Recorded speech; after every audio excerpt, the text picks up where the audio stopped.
وعباد الرحمن الذين يمشون على الأرض هونا وإذا خاطبهم الجاهلون قالوا سلاما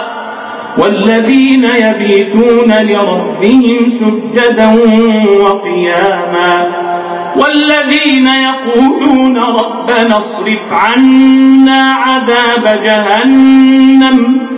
إن عذابها كان غراما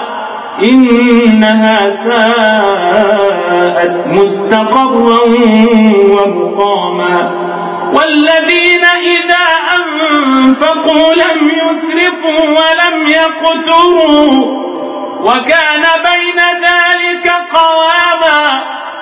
والذين لا يدعون مع الله إلها آخر ولا يقتلون النفس التي حرم الله إلا بالحق ولا يزنون ومن يفعل ذلك يلقى أثاما يضاعف له العذاب يوم القيامة ويخلد فيه مهانا إلا من تاب وعمل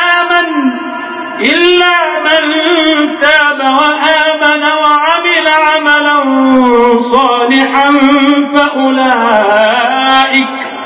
فأولئك يبدل الله سيئاتهم حسنات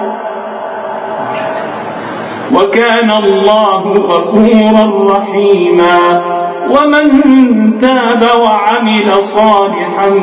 فإنه يتوب إلى الله متابا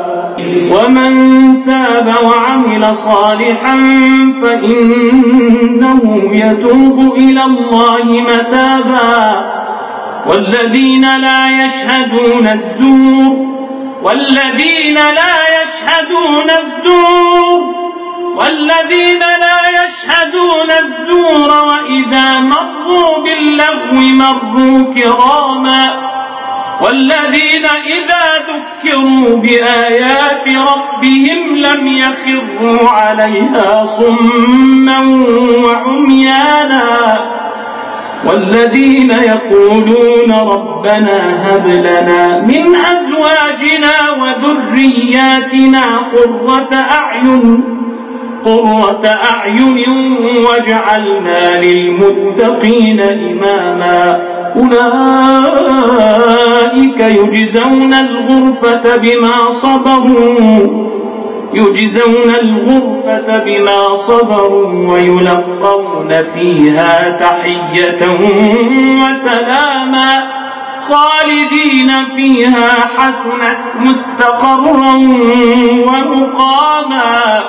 قل ما يعبأ بكم ربي لولا دعاؤكم فقد كذبتم فسوف يكون لزاما.